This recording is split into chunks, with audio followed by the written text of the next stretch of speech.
생명수 예수님 두 번째 시간을 갖습니다. 함께 말씀 나누는데요. 저번 주 말씀을 좀 이렇게 함축하자면, 예수님이 이제 일을 하셨을 때는 항상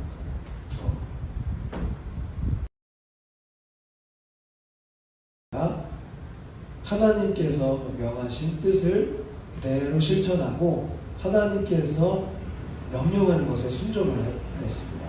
그런데 하나님께서는 항상 예수님을 통해서 어떤 일을 이제 명하시고 시키셨냐면, 특별히 이제 예수님께서 다가간 사람들을 보면 알 수가 있는데, 사람들에게 하나님을 소개해 줄 수 있는 계기를 마련하셨어요. 그러니까 예수님을 만나면 하나님을 만나는 건데, 예수님은 사람이잖아요, 그렇죠? 그러니까 어떻게 보면 하나님이란 존재를 인정하지 않는 사람들에게는 굉장히 어려운 일이 될 수도 있지만, 이게 생각해 보면 또 편한 어떤 전달 방식이죠. 왜냐면 사람이니까, 눈에 보이니까 말을 하고 이야기를 하고 그리고 설명을 하면 듣고 받아들이기 어려운 거죠. 받아들이기가 쉬운 거죠. 근데 저번 주에도 얘기했고 계속 얘기하지만, 예수님을 찾으러 온 사람이 있었고 예수님이 찾아간 사람이 있었어요. 두 사람의 두 부류의 공통점은 뭐냐면, 둘 다 갈망함이 있었어요.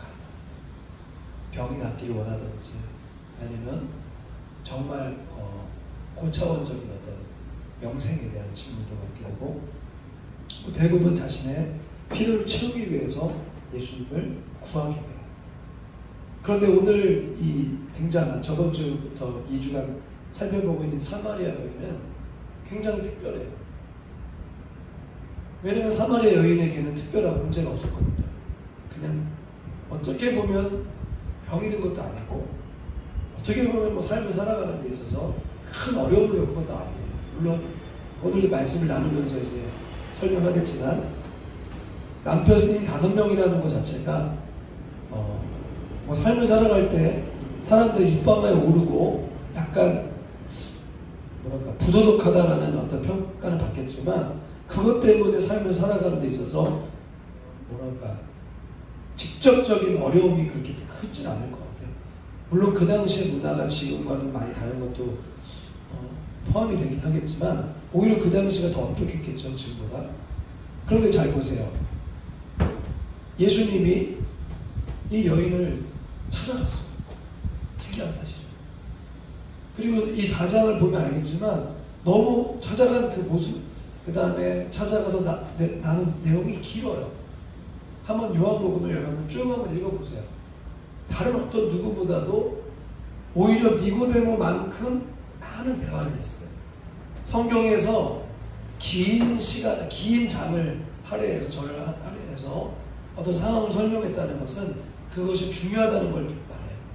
아니면 그 표현, 어떤 이렇게 강조하는 그런 어떤 언어들이 있어요. 그런데 오늘 이 요한복음 4장에는 사마리아 여인과 예수님의 대화가 굉장히 길게 나와요. 마치 사마리아 여인을 예수님이 다 알고 있는 것처럼, 다 아셨겠지만 예수님 이야기를 나누고 시작하죠. 자, 우리가 또 봐야 될 것이 뭐냐면, 요한복음 3장에 나와 있는 니고데모와의 질문과 한번 비교를 해볼 필요가 있어요.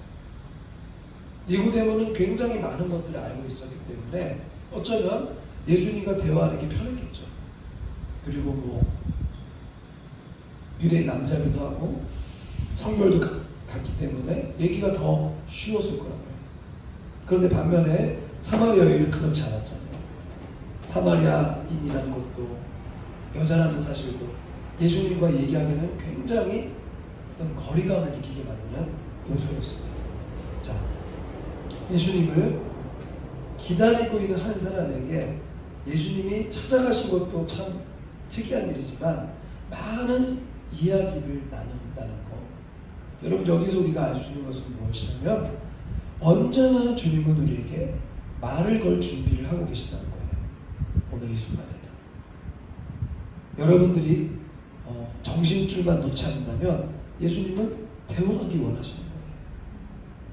제일 좋은 것은 목사님을 거치지 않고 여러분들이 말씀을 보면서 예수님 만나는 게 참 중요해요. 그렇죠? 목사님이라는 이 어떤 설교 잘하는 사람을 통해서 듣는 말씀도 참 좋지만 하나님의 말씀을 직접 읽고 이런 말씀이었구나 스스로 깨달으면 너무 좋겠죠. 그런데 여러분, 오늘 여러분들이 이렇게 자리에 앉아서 하나님의 말씀을 듣잖아요. 그리고 예수님을 만나잖아요. 여러분, 이것이 여러분들에게 굉장히 축복이라는 사실을 기억하고 사마리아 여인은 한 번의 만남으로 자신의 인생이 완전히 180도 달라졌다면 여러분들은 매일마다 그리고 매주마다 있는 이 예배를 통해서 살아계신 주님과 교제하고 영원히 주님과 동행할 수 있기를 다시 한번 축복합니다. 자, 예수님이 사마리아를 통과해야겠다고 말씀하셨죠. 사마리아 통과해야 돼. 사마리아는 이제 예수님이 가려고 하는 길의 중앙에 있었어요. 대부분 거기를 거치지 않으려고 했어요. 사마리아 지역이기 때문에. 유대인과 사마리아인이 섞이지 않았기 때문에. 뭐 여러 가지 이유가 또 있지만 역사적인 사실을 봤을 때 유대인이 좀 잘못한 것도 있어요. 왜냐하면 예루살렘이 이제 하나님의 임재의 상징인데 이스라엘 백성들이 하나님의 말씀에 순종하지 않자 하나님이 아수르와 바벨론을 통해서 이스라엘 백성들을 망하게 만들어요. 예루살렘 성이 멸망당해요. 그러고 나서 하나님이 또 기회를 주셔서 포로가 귀환되는 과정 속에서 이제 다시 성전을 재건하는 과정이 있는데 그 과정에 있어서 사마리아 사람들도 참여하기를 원했어요. 그런데 거부했어요. 누가? 유대 사람들. 왜? 너희들은 이미 한번 하나님을 배반하게 됐기 때문에 우리와 함께 섞일 수 없어. 그때부터 사마리아인은 예루살렘 성을 갈 수도 없었고 하나님의 임재를 사모하지만 하나님의 임재를 경험해 볼 수도 없었어요. 그래서 이따 나오는 구절들을 통해서 알 수 있지만 사마리아 여인의 갈망은 뭐냐면 예루살렘 성에서 좀 하나님을 예배하고 싶은 거예요. 왜? 예루살렘 성은 뭐를 얘기하냐면 하나님의 임재를 상징하거든요. 그런데 하나님의 임재를 사모하는데도 불구하고 그가 갈 수 없는 여러 가지 아까 전에 말씀드렸던 이유 때문에 예배할 수가 없는 거예요. 자, 예수님께서 그 전에 자기가 영원한 생명수라고 말씀하시면서 사마리아 여인에게 그 물을 먹는 모든 자들은 목마르지 않다고 말씀했어요. 그러니까 여자가 뭐라고 해요? 이 사마리아 여인이 저에게도 물 좀 주세요. 그 물을 먹고 싶어요. 자, 그러고 나서 이번 주에 사마리아 여인에게 주님이 말씀하기 시작하시는 거예요. 이게 참 그러니까 그냥 읽으면 뭐 그럴 수도 있겠구나 생각할 수도 있겠지만 잘 이 흐름을 이제 따라가다 보면 조금 이상해. 왜? 그러니까 사마리아 여인의 입장에서는 전 정말 영원한 생명수가 필요해요. 제 갈증을 해소해 주세요 라고 요청을 했는데 예수님은 뜬금없는 말씀을 하시거든요. 자, 결론부터 제가 설명을 해드릴게요. 우리가 오늘 말씀을 통해서 이해될 건 뭐냐면 저번 주까지는 우리가 예수님이 우리에게 어떤 분이신지를 우리가 이해했다면 오늘은 그 예수님이 나에게 어떤 일을 하셨는지를 한번 보려고 해요. 예수님이 어떤 분이신지를 머리로 이해하는 것도 중요하지만 그 머리로 이해하는 것이 가슴으로 내려와요. 그것이 바로 다시 달려봅시다. 생명을 경험하는 것이다. 다시 회복하는 것이다. 결론부터 말씀드릴게요. 첫 번째, 죄와 직면을 해야 돼요.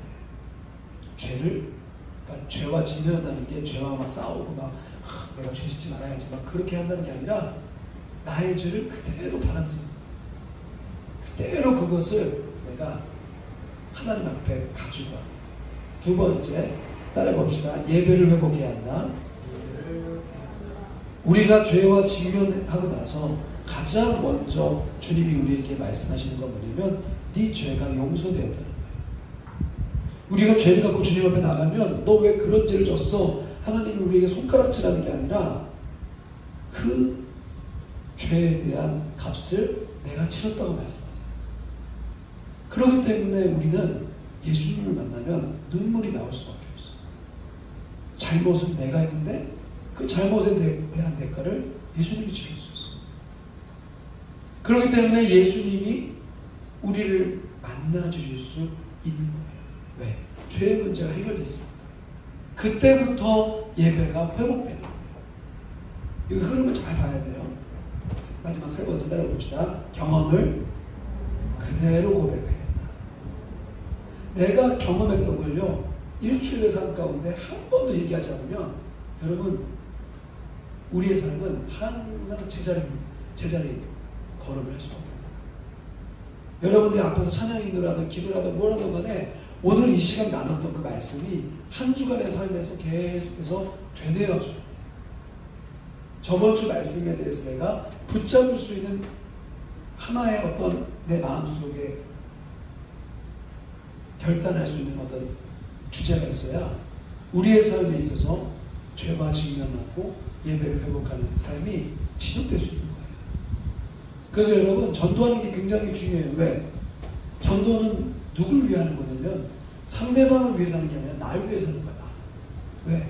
내가 전하지 않으면 내 삶이 생명을 경험할 수 없고, 따라봅시다. 생명은 나눌 때 풍성해집니다. 내가 그 생명을 경험했다면 나눠야 돼. 누구에게로 나눠야 돼. 그래서 사실 우리 청년부도 이렇게 조가 있고, 예를 들어 셀이 있고, 구역이 있다면 그 셀장, 구역장, 아니면 뭐 조장, 그 조원들에게 계속해서 말씀을 나눠주고 공급해 줄 수 있는 루트가 여러분들 통해서 나타나야 돼요. 물론 지금도 카톡방에다가 이제 성경이가 매주마다 말씀 요약해서 떠들어주긴 하지만 그걸로는 부족해. 누굴 위해서? 그 사람들을 위해서 아니라니까. 여러분들 위해서. 오늘 여러분들이 받은 은혜가 한 주간의 삶을 어떻게 보면 지키지 못한다면 여러분 생명은 이렇게 단절될 수밖에 없어요. 오늘 여러분들이 경험한 그 은혜와 기쁨을 그대로 고백할 수 있기를 축복합니다. 자, 우리 하나씩 살펴보겠습니다. 첫 번째, 생명을 경험하는 방법. 첫 번째인데 한번 같이 한번 읽어봅시다. 아래만 읽어봅시다. 시작. 죄와, 다시 한번 시작. 죄와. 사마리아 여인이 예수님께서 영원한 생명의 물을 소개하실 때 요청했어요. 예수님, 저도 그 물을 마시고 싶어요. 목마르지 않게 해주세요. 자, 그것은 굉장한 표현이에요. 왜냐면, 자, 제가 한번 읽어드릴게요. 9절 말씀에 사마리아 여자가 처음 예수를 만났을 때 뭐라고 그랬냐면, 당신은 유대인으로서 어찌하여 사마리아 여자인 나에게 물을 달라 하냐니까. 이는 유대인이 사마리아인과 상종하지 않았다니까. 말을 섞지 않는데 지금 말을 섞고 있어. 그거 뭘 의미해요? 지금 사마리아 여인의 마음이 열려있다는 거야. 우리가 마음의 문을 활짝 열릴 때 여러분들 안에도 마찬가지고 여러분들 마음속에는 그 내재되는 갈망이 표출될 수 있어요. 여러분, 기도하고 찬양하고 예배하는 것은 전적으로 우리가 노력해야 될 부분이지만 하나님은 우리의 그 열린 마음 속에 찾아와 주셔서 여러분들에게 노크하시면서 분명히 해결해야 될 문제를 보여주세요. 그게 뭐냐면 16절입니다. 같이 한번 읽어봅시다. 16절 같이 한번 읽어보세요. 시작. 이 뜬금없잖아. 아까 전에 흐름을 잘 타라고 그랬어. 자, 예수님이 내가 영생수야, 내가 생명수야, 나를 마셔. 좀 이상하지만 예수님은 사람인데 어떻게 그거를 마실 수가 있겠어요? 그런데 이건 이런 의미예요. 예수님께서 주시는 물이라는 것 자체도 먹어야 되는 대상이 존재하잖아요. 근데 예수님이 주시는 영원한 생명을 공유하기 위해서 반드시 거쳐가야 되는 과정이 있는데 그게 바로 16절이다. 내 남편을 데리고 무슨 말이죠? 내 남편을 데려오는 것이 영원한 생명을 공유하는 것과 무슨 상관이 있죠? 여기서 말하는 내 남편은 뭘까요? 사마리아 여인의 아킬레스건이에요. 영적인 아킬레스. 죄. 여러분들 다 누구에게도 밝히지 못한 속사정이라는 게 있어요. 이거는 건드리면 절대 안 되는 부분이 있어요. 어떤 사람은 뭐 친구가 될 수도 있고, 어떤 사람에게는 부모님이 될 수도 있고, 아니면 자라온 어떤 가정 환경 속에서 겪었던 상처가 될 수도 있고, 또 그 문제가 딱 이야기만 되면 표정이 확 달려지는 경우가 있다는 거죠. 자, 자신이 영원한 생명수라고 소개했으면 자신을 믿고 신뢰하면 되는 거잖아요. 그렇죠? 예수님. 근데 왜 예수님은 남편을 불러오라는 얘기 했을까요? 그것은 그거예요.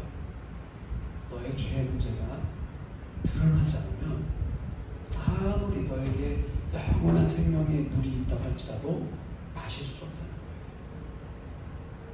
그러면 반대로 얘기할 거 없어요. 뒤집어 생각하면 영원한 생명수를 받아들일 수 있는 사람은 바로 죄의 문제를 스스로 해결하는 것이 아니라 부딪힐 수 있는 용기가 있는 사람이라는 사실을 믿을 수 있기를 축복합니다. 그러니까 내 부족하고 연약한 것을 받아들이는 거예요. 그래. 우리의 문제가 어떤 죄의 문제가 딱 떠올랐을 때 내 어떤 감추고 싶었던 그 가장 깊은 상처가 튀어나왔을 때 화내거나 아니면 분노하거나 그걸 맞받아치기 위해서 내가 공격적으로 변하거나 그럴 필요가 전혀 없다는 거죠. 예수님이 왜 남편을 불러오라고 했을까요? 한번 단판을 짓자 이런 말이었을까요? 정말 그 남편을 데리고 오라는 말이었을까요? 아니었어요. 예수님께서 남편을 불러오라는 것은 굉장히 함축적인 의미예요. 이 사마리아 여인이 그동안 갈망할 수밖에 없었던 이유를 설명해 줄 수 있는 단어라는 거예요. 여러분에게도 그런 단어가 있을 거예요. 분명히 감추고 싶고 드러내면 절대로 안 되는 나의 문제가 있을 거라고요. 주님은 그것에 집중하고 계십니다. 왜? 그게 마치 돌과 같아서 배수구에 끼워버리면은 물이 흘러가는데 방해거리가 됩니다. 사랑하는 여러분, 여러분들의 그 죄, 돌덩이가 같은 여러분에게 영원한 생명을 공급시켜 주지 못하게 만드는 그 죄의 덩어리는 무엇입니까? 오늘 그 죄의 문제를 다시 한번 부딪힐 수 있기를 축복합니다. 자, 생각해봐요. 아까 전에 뭐 얘기 좀 했다고 해서 사마리아 여인이 막 큰 은혜를 받고 막 제 마음이 바뀌었어요. 그런 문제가 아니에요, 여러분. 사마리아 여인이 어쩌면 이 질문에 대해서, 이 요청에 대해서 만약에 자신의 연약함을 가지고 부딪힐 생각이 없었다면 아마 사마리아 여인은 화를 냈을 거예요. 아니, 당신이 누군데 내 삶을 당신이 알아요? 지금 무슨 말씀하시는 거예요? 아마 소리 지르거나 화를 내거나 짜증을 냈을 거예요. 그런데 사마리아 여인은 뭐라고 대답합니까? 17절 같이 한번 볼까요? 시작. 여자가 대답하였는데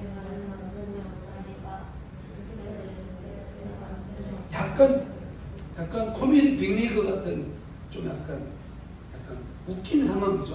야, 너 남편 데려와. 저 남편 없는데요? 그래? 네 말이 맞다. 너 여태까지 한 번도 남편이라고 같이 동거하는 사람들이 그렇게 많았지만 남편이라고 말할 사람이 없었지? 약간 좀 이걸 희화시키면 굉장히 웃을 수 있는 어떤 대화예요.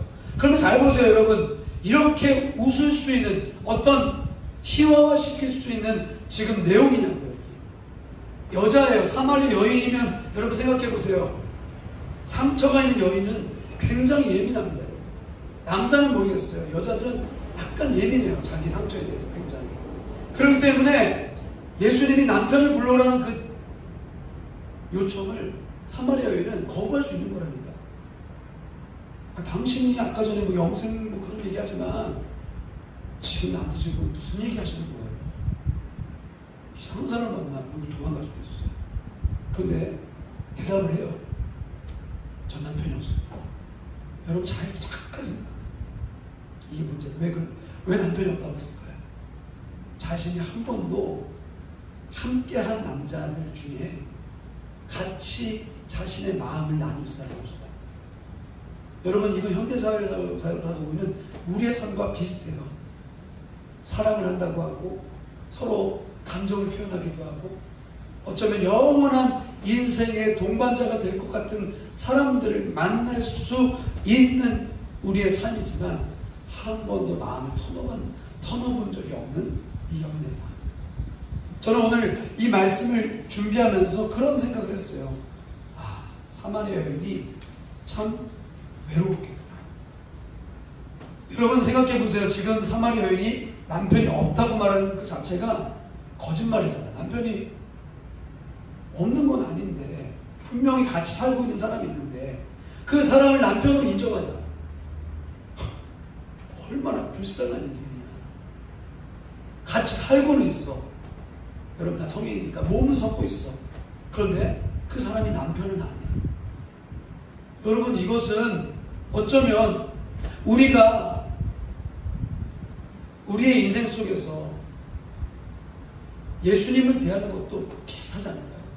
예수님을 나의 남편 삼고 나의 하나님으로 삼고 나의 주인으로 삼는다면 우리는 예수님과 동행하면서 공허하지 않는 인생을 살 수 있어요. 사마리아인은 남자를 통해 이성을 통해서 자신의 헛헛하고 답답하고 어쩌면 외로운 삶을 채우고 싶어하는 줄입니다. 그런데 다 알겠지만 이 인간적인 사랑에는 다 유효기간이라는 게 있잖아요. 그냥 그 시간이 지나가면 그 사람의 연약함도 보이고 그리고 그 사람의 부족함도 보이고 그러다 보면 어떻게 해요? 그 사람이 사람으로 느껴지지 않아. 그냥 귀찮은 존재가 되고 있어요. 지금 사마리아 여인이 그러다니까. 이 남자 만나보고 저 남자 만나보고 정상적인 결혼 생활을 하고 있지 않는 삶이라는 것 자체가 아마 누군가에게 제대로 한 번이라도 마음을 보여줄 수 없는 사마리아 여인의 그 깊은 단절로부터 영적인 단절로부터 오는 불행한 삶이라는 거죠. 여러분 사마리아 여인을 음란하게 생각하거나 부족하게만 생각하지 않았으면 좋겠어요. 이건 어쩌면 다 우리 모두에게도 동일하게 나타날 수 있는 증상이에요. 사람을 사랑한다고 하고 살아가면서 누군가를 기대하고 또 마음에 어떤 동질감을 갖기도 하고 근데 결국에는 내 주변에 남는 사람은 아무도 없어요. 남편을 데려오라고 하고 같이 살고 있는 남자도 분명히 있는데도 불구하고 사마리아 여인은 그 남자를 남편이라고 생각하잖아요. 사랑하는 여러분, 예수님께서 남편을 데려오라고 하는 것은 여인의 그동안의 삶을 지적하신 것과 동시에 죄와 부딪혀서 이제는 극복하기를 원하셔요. 너 더 이상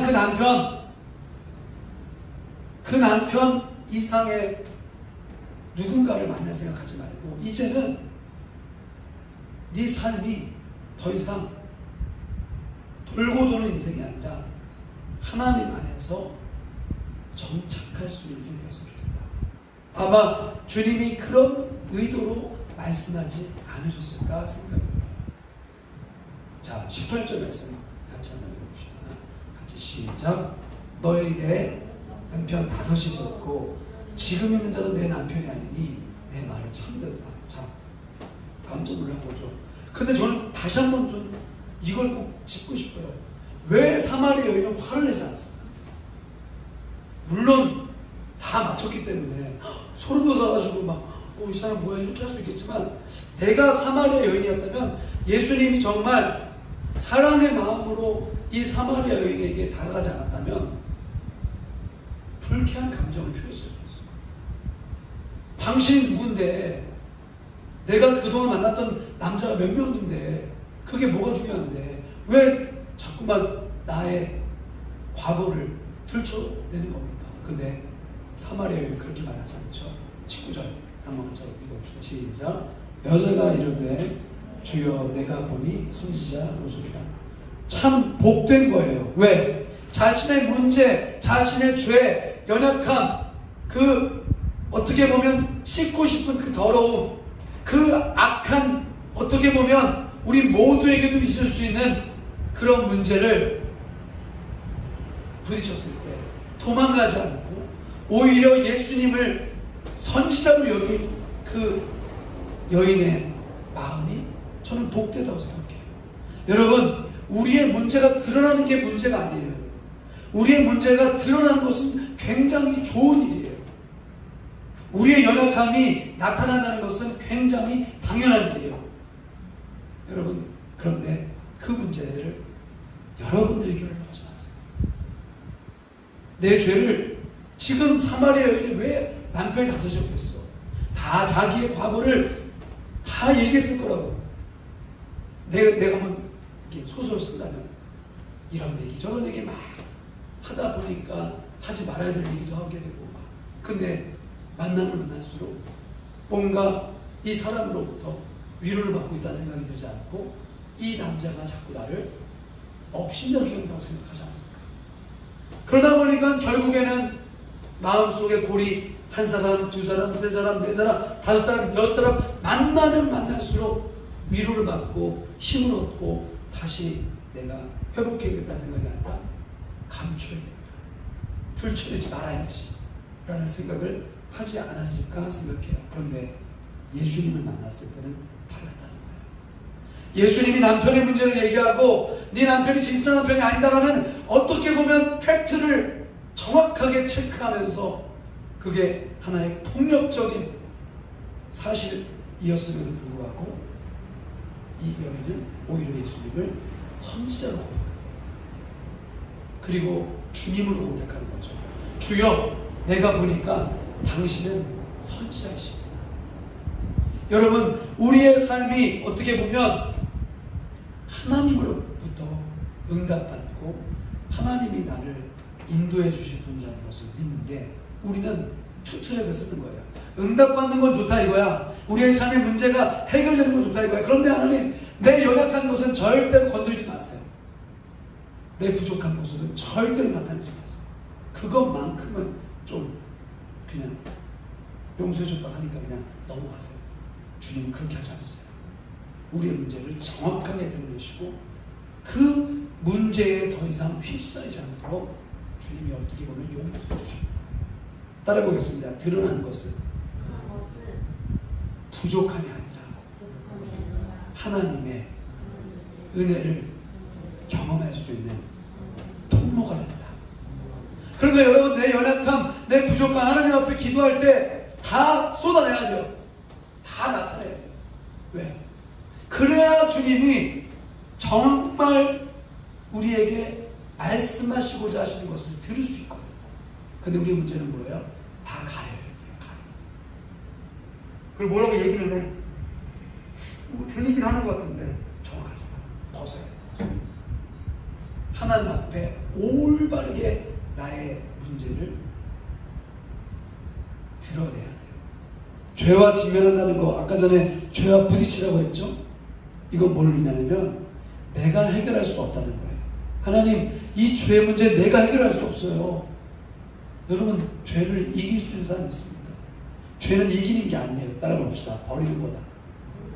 죄는 내가 이겨보려고 해서 되는 게 아니에요. 죄는 버리는 거예요. 요셉이 보디발 아내의 유혹을 받아요. 어떻게 하죠? 아유, 참 좋긴 한데 잠깐만요 이렇게 했어요? 아니죠. 그 자리를 그대로 뛰어갔어요. 도망갔어요. 자기 옷이 벗겨지는 건지도 모르죠. 빨리 도망갔어요. 왜? 그 유혹에서 자신이 이길 수 없다는 걸 인정한 거예요. 그게 죄와 부딪히는 거예요. 내가 벗어버리려고 하면 안 돼요, 여러분. 물론 그 문제는 주님이 용서하시는 것이기에 주님 앞으로 가지고 나아가야 돼요. 근데 여러분, 내가 해결하려고 해서 그 문제를 휩싸이는 것이 아니라 주님 앞에 엎드려서 나의 이 죄에 대해서 더 이상 내가 해결할 수 없는 문제라고 솔직하게 울부짖을 수 있어야 되는 거예요. 수고하고 무거운 짐진 자들아 다 내게로 오라. 내가 너를 쉬게 하리라. 우리가 하는 건 뭐예요? 짐을 해결하는 게 아니라 주님 앞에 갖추는 거예요. 여러분 이걸 잘 이해해야 돼요.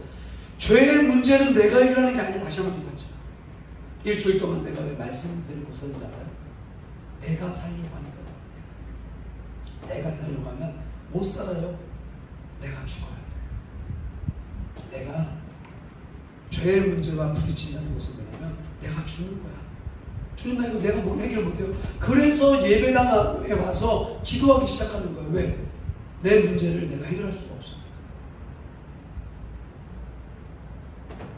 여러분 죄의 문제는 하나님과 나 사이를 멀게 만들 뿐만 아니라 모든 짐의 문제를 내가 지게끔 만들어요. 이거 잘 기억해야 돼요. 하나님은 우리에게 어떤 요구를 하시는데 그 요구는 간단해요. 나오라는 거야. 나한테 오라는 거야. 근데 그냥 오라는 게 아니라 야 너 그냥 오지 마. 네 지금 네 죄 문제, 네 그 깊은 내면의 문제 가지고 와. 근데 우리는 어떻게 해요? 문제를 가지고 오잖아요. 제가 가끔가다 쓰는 예화인데 할머니가 택시에 탔어요. 근데 뭔가 이상해. 택시 운전 기사 아저씨가 뒤에서 계속 뭔가 이렇게 낑낑거리고 계십니다. 뒤다 보니까 할머니가 무거운 짐을 그대로 진 채 택시 타신 거예요. 뭔 말인지 알아요? 택시 운전기사가 이 할머니한테 얘기한 거예요. 할머니 지금 택시 타셨잖아요. 지금 내려놓으세요. 그러니까 뭐라고 그러는지 알아요? 아이고 기사 양반 그런 말 하지 마요. 내가 지금 이렇게 탄 것도 지금 돈 아까워 죽겠는데 이 짐을 내리면 얼마나 많은 돈을 내야겠어요. 할머니가 옛날 분이니까 그렇게 할 수 있죠. 근데 우리는 똑같이 우리의 죄의 문제, 어려움의 문제를 가지고 탔는데 그걸 내려놔야 되는데 내려놓지 않는 거야. 내가 그대로 지고 있는 거야. 여러분 예수님 만난다는 게 뭐예요? 우리의 죄의 짐을 그대로 갖고 가는 거예요. 근데 우리는 어때요? 우리의 부분만 들어요. 부분만. 하나님 나 이게 좀 어려워요. 나 이게 힘들어요. 자기는 내려놓지 않지. 여러분 그걸 안고 주님 앞에 앉아야 돼요. 주의 말씀 앞에 내가 서 있어야 돼요. 그래야 주님이 그 문제를 동시에 해결해 주시는 거예요. 죄의 문제를 부딪힐 수 있는 그런 예수기를 축복합니다. 처음에는 아프죠. 처음에는 힘들죠. 그런데 오늘 사마리아 여인처럼 부딪히는 거야. 영원한 생명수를 준다고 했으니까 내 남편의 문제도 다 드러내는 거야. 그런데 갑자기 이런 얘기를 하죠. 우리 두 번째를 한번 같이 보겠습니다. 2번 아래를 같이 한번 해주세요. 시작. 참되게. 이게 뭐냐면 예배를 회복해요. 내 죄가 드러나는 것으로 끝내면 안 되고 죄가 드러났잖아요. 그러면 그 죄에 대한 문제를 주님이 해결한다는 것을 믿고 주님을 진정으로 예배할 수 있어요. 오늘 여러분들 이 예배 시간에도 마찬가지야. 에이 내 마음속에 있는 죄 주님이 해결해 놓으셨네. 거기서 끝내지 말고 그 주님을 온전히 만나요. 자, 흐름을 잘 이해하라고 했어요. 예수님이 자신이 영생주라고 소개했어요. 이 사실을 사마리아 여인이 받아들이려면 해결해야 되는 문제가 있었는데 그게 죄의 문제라는 거야. 너 그냥 너가 지금 갖고 있는 그 갈망만 해결하려고 하지 말고 내가 너의 문제 진짜 해결해 줄게. 네 남편 데리고 와. 이런 말이야. 근데 우리는 어때요? 그냥 잠깐의 문제를 해결하기 위해서 예수님을 어쩌면 이용하는지도 몰라요. 고해성사가 아니에요, 여러분. 천주교에서는 고해성사라고 하잖아. 죄가 딱 뭐가 생각이 나면 그 뭐 밀실 같은 데 가가지고 자기 저기 다 얘기해요. 신부님한테 뭐 이런 자리 있어. 그러면 그 문제에 대해서 신부님 해결해 주는 거야. 근데 그건 말이 되지 않아요. 죄를 지을 때마다 회개하는 것도 중요한데 그대로 죄의 문제를 예수님의 십자가 앞으로 가지고 나아가서 직면해야 돼요. 예수님. 자, 그렇기 때문에 이 사마리아 여인의 이야기는 또 특별해요. 왜? 자신의 죄가 드러났을 때 지금 사마리아 여인이 뭐라고 얘기하냐면 예배의 문제를 얘기합니다. 20절, 21절 같이 한번 볼까요? 자, 시작. 우리 조상들은 이 산에서 예배하는데 당신들의 말은 예배면 크게 한번 읽어서 시작. 21절 시작.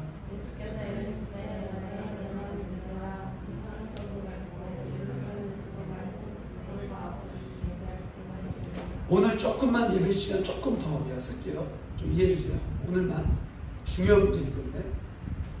사마리아인들에게 가장 큰 갈망은 예루살렘에서 하나님을 예배하는 거야. 이걸 어렵게 생각하지 말자. 그냥 쉽게 생각하자. 이 여인에게 가장 필요한 건 뭐냐면 하나님을 만나는 일이었어. 그런데 그 당시는 예루살렘에서 예배해야 하나님을 만날 수 있었어. 근데 사마리아인이라는 신분 때문에 예루살렘에 갈 수 없다는 거야. 그래서 예배하는 곳이 어디였냐면 그리심산이라는 곳이었어요. 그냥 거기에 예루살렘에서 그러니까 예루살렘과 비슷한 예배처를 만들어서 거기서 예배를 하기 시작합니다. 하나님을 예배하게 하지만 항상 동경하는 마음이 있는 거지. 하나님은 예루살렘에서 예배하고 우리가 지금 뭐 하는 거지? 예수님은 이 오래된 상처와 아픔을 확장시키는 거예요. 더 이상 너가 하나님을 예배할 때 변명하게 하거나 너를 판단하게 만드는 요소들은 없다. 이걸 얘기해요. 너 더 이상 장소에 묶이지 마. 이건 뭘 의미해요? 과거에 사로잡히지 마라. 너가 사마리아인으로서 그동안 그런 대우를 받았을지 모르겠지만 내가 다시 얘기해 줄게. 예수님은 그동안에 있었던 일들을 단절시키시고 새로운 걸 말씀하지 않으세요. 항상 확장시키고 확장. 그래, 너가 어디서 예배해야 되는지 정확하게 알고 있구나. 그런데 내가 이제 다시 알려줄게. 진짜 중요한 거. 진짜 네가 예배하려면 장소를 따지지 말고 신령과 진정으로 핑계대지 마. 하나님은 이렇게 해가지고 예배 못 드렸어요. 그런 얘기 하지 마. 이제는 내가 다시 정리해 줄게. 예배 한 번 드릴 때 제대로 드려. 이 말이라는 거예요. 죄와 직면한다는 게 뭐예요? 궁극적인 목표가 뭐예요? 과거를 청산하는 거예요. 청산한다는 게 뭐예요? 그 과거에 나를 묶어 놓고 있었던 예배를 방해했던 모든 걸로부터 자유해지는 거예요. 지금 사마리아 여인은 어떻게 보면 변명하는 거죠. 변명이라기보다는 토로하는 거죠. 이 산이라는 그리심산이에요. 사마리아 사람들이 살았던 이 산에서 지금 예배하고 있는데 유대 사람들은 이런 말을 하더군요. 예루살렘에 예배하는 것이 진짜다. 그게 맞긴 해요. 그런데 주님이 다시 말씀하시는 거예요. 그게 너희들이 알고 있는 사실이긴 하지만 이제 내가 다시 정리해 줄게. 이 산도 중요하고 예루살렘도 중요하지만 진짜 중요한 것은 바로 신령과 진정으로 예배하는 거야. 24절 같이 한번 읽어봅시다. 22절부터 24절까지 한번 크게 다 같이 읽어주세요. 시작. 너희는 알지 못하는 것을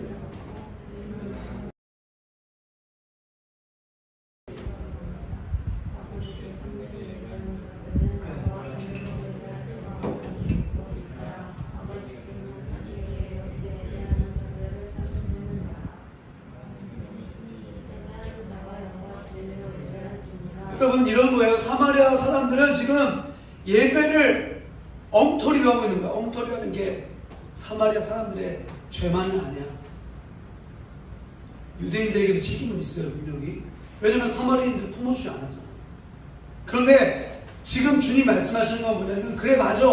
너희들은 뜨문뜨문 알고 있고 유대 사람들은 정확하게 알고 있어. 그런데 지금 그게 중요한 게 아니야. 구원이 그래 물론 유대인들로부터 시작됐지.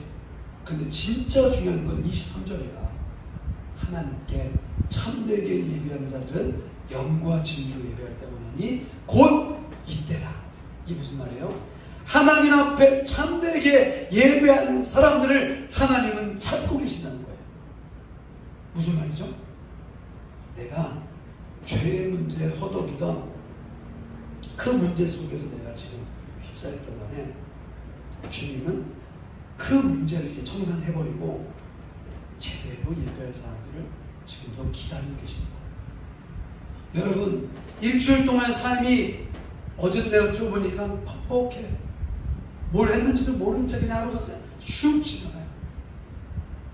여러분, 축복합니다. 정말 그런 삶을 살아가느라고 정말 고생 많아요. 그런데 여러분, 그걸 변명거리로 삼지 마세요. 하나님, 나 그러기 때문에 나 예배하기가 너무 피곤하고 어려워요. 여러분, 그렇게 말씀하지 마세요. 왜? 주님은 기다리고 있었거든요. 주님은 이 순간만을 기다리고 있었거든요. 왜? 영원한 생명의 물을 우리가 먹고 마시고 누려야 우리의 삶에 더 이상 죄로부터 오는 안 좋은 영향력을 끊어버릴 수 있는 하나의 출발선이 되거든요. 여러분, 오늘 예배가 회복되면 일주일의 삶이 피곤하지 않을 수 있어요. 믿으십니까? 우리 문제는 어떻게 생각하는지 아세요? 일주일이 좀 잘 되면 주일이 편하겠지. 아니에요. 주일에 하나님을 예배하는 그 모습이 회복될 때 우리의 일주일의 고단함과 피곤함이 회복될 줄 믿습니다. 여러분, 여기에서 우리가 바꿔 나가야 될 생명을 경험할 수 있는 사람의 모습이 나오는 거죠. 죄와 부딪히는 게 뭐예요? 한 주간 주님의 말씀대로 살지 못하는 것을 철저하게 회개할 뿐만 아니라 그 문제를 가지고 씨름하되 내가 해결하려고 하지 말고 하나님이 해결하실 수 있도록 하나님을 의지하고 신뢰하고 바라보라는 거예요. 이게 바로 예수님을 만나고 예배를 회복하는 일이에요. 여러분, 기죽지 마세요. 한 주간 동안에 좀 그냥 일에 치여서 산다고 해서 여러분 너무 마음속에 막 하나님 앞에 죄송스러운 마음 갖지 마세요. 하나님은 그게 더 부담스러운 거예요. 왜?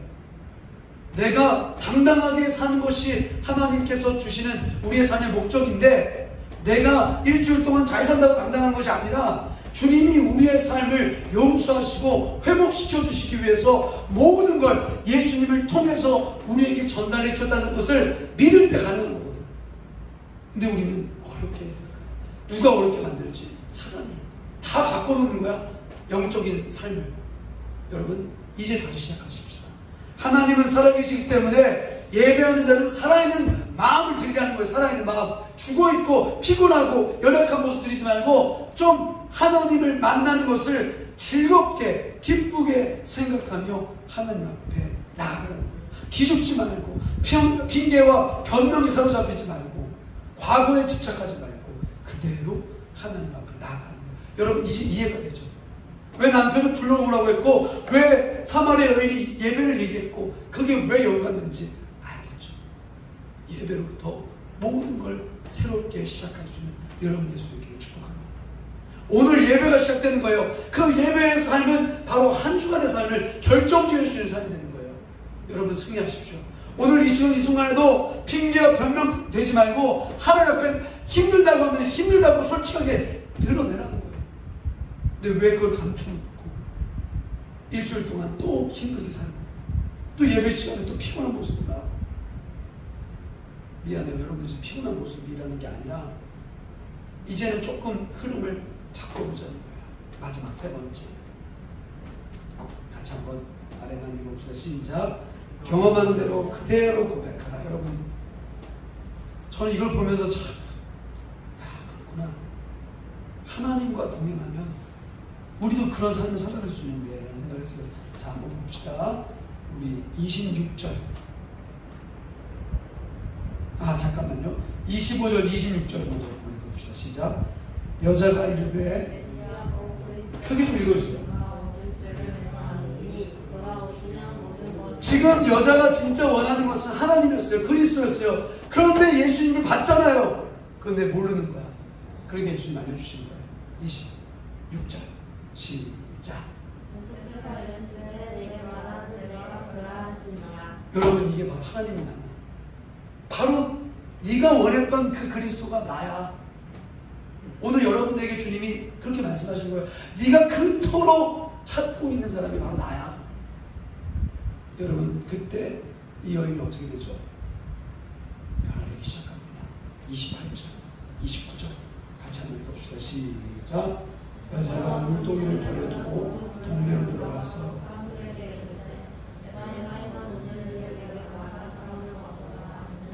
여러분 지금 사마리아 여인은 한낮 12시에 가장 뜨거운 때앞볕에 아무도 사람이 지나다니지 않는 틈을 타서 물을 받으러 왔어요.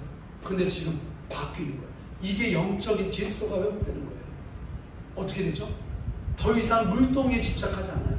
더 이상 이 물을 먹고 마시는 문제 때문에 사람들 눈치 보지 않아요.